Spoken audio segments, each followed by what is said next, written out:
দোকানটা দেখে অনেকেই চিনতে পেরে গেছো। হ্যাঁ, আজকে তোমাদের জন্য নিয়ে এসেছি কিছু ভাইরাল কালেকশন। এই যে ইয়াররিংটা দেখতে পাচ্ছ, এটা অনেকেই তোমরা ফেসবুকে দেখেছো। সো হ্যালো এভরিওয়ান, সবাই কেমন আছো? আশা করছি সবাই অনেক ভালো আছো। চলে এসেছি নতুন একটি ব্লগ নিয়ে। তো আজকে সকাল সকাল ঘুম থেকে উঠে রেডি হয়ে গেছিলাম, কারণ আমরা কালকেই গতকাল আমরা প্ল্যান করে রেখেছিলাম যে আজকে আমরা যাব একটা জায়গায়। তো চলে এসেছি এখন স্টেশন ট্রেন ধরার জন্য। তো এটা কোন স্টেশন সবাই কমেন্টসে জানাও যারা জানো। তো তারপর এই যে ট্রেনে উঠে পড়েছি। ট্রেনে কিন্তু বেশ ভিড় ছিল, তো সবার একটা সুন্দর করে ঘুমও হয়ে যাচ্ছে, কারণ আজকে মেঘলা মেঘলা ওয়েদার আর ঠান্ডা ঠান্ডা হাওয়া। তো ঠান্ডা হাওয়ায় সবাই ঘুমিয়ে পড়েছিল। তো তারপর এই যে আমরা নেমে পড়েছি রানাঘাট, আর আমাদের এখন ট্রেনটাও চলে এসছে। তো এখন আমরা কোথায় যাচ্ছি তোমরা ভিডিওটা দেখতে থাকো, অবশ্যই জানতে পারবে। যদিও অলরেডি তোমরা থাম্বনেল দেখে বুঝেই গেছো যে কোথায় যাচ্ছি। তো এই যে আমরা এখন আরেকটা ট্রেনে উঠে পড়েছি, এটা হচ্ছে বনগাঁ লোকাল। আর দেখো ট্রেনটা তো পুরোটাই ফাঁকা, তো মজাটাই আলাদা। ট্রেনটা ফাঁকা, উঠেই জায়গা পেয়ে গেছি, তাও আবার জানলার ধারে। তো উঠেই কিনে নিয়েছি আমলকি, আর আমলকি খেতে কিন্তু আমার খুব ভালো লাগে, ট্রেনে উঠেই আগে আমলকিটা কিনি। তো তারপরে এই যে নেমে পড়েছি, এটা হচ্ছে গোপালনগর স্টেশন।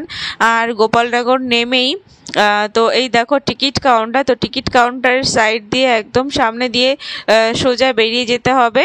তো বেশ খানিকটা পথ হেঁটে যেতে হবে, বা ওখান থেকে রিক্সাও করতে পারো তোমরা। তো বেশ খানিকটা সোজা, একদম সোজা রাস্তা হেঁটে চলে এসে এখানে অনেকগুলো টোটো দাঁড়িয়ে আছে। তো এখান থেকে আমরা করে নিয়েছিলাম টোটো। তো চলো পুরো ভিডিওটা দেখো, তাহলে বুঝতে পারবে যে কোথায় যাচ্ছি, কিভাবে যাচ্ছি। তো তার জন্য পুরো ভিডিওটা দেখতে হবে। আর এটা এসেই ফার্স্ট হচ্ছে রাইট সাইড, ডান দিকে যেতে হবে, আর টোটোগুলোকে বলতে হবে যে কালীবাড়ি যাব। তো এই যে আর দিদি কিনেছিল ট্রেন থেকে যে ছোলা ভাজা, দেখো ছোলা মাখা। তো হচ্ছে আমরা সেটা খেতে খেতে যাচ্ছিলাম আর কি। আর দেখো কাণ্ড, এই তো মেঘ নেই, হঠাৎ করে বৃষ্টি শুরু হয়ে গেল, কয়েক সেকেন্ডের মধ্যেই বৃষ্টি শুরু হয়ে গেল।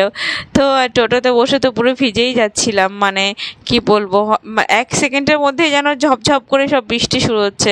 তো যাই হোক, তারপরে যে পৌঁছে গেছি, আর পৌঁছে গিয়েই আমরা দেখা শুরু করেছি যে ভাইরাল ইয়াররিংসটা আছে বা নেক পিস যাই ছিল না কেন। তো এই দেখো, এই ইয়াররিংটা তোমরা অনেকেই দেখেছো ফেসবুকে, যারা এসএস জুয়েলার্স ফলো করো তারা এই ইয়াররিংটা অনেকেই দেখেছো। আর অসাধারণ ইয়াররিংটা। তো ইয়াররিংটা দেখতে পাচ্ছ ওয়েট কত আছে, 3 গ্রাম 710 মিলি করে। তো এই যে এসএস জুয়েলার্স, তোমরা অনেকেই যারা ফেসবুকে ফলো করো তারা অবশ্যই চিনতে পেরেছো। তো এই যে আমরা আজকে কী কী নিয়েছি এখান থেকে, সেগুলো তোমাদের সাথে পরে শেয়ার করব। তো চলো আজকের মতো টাটা।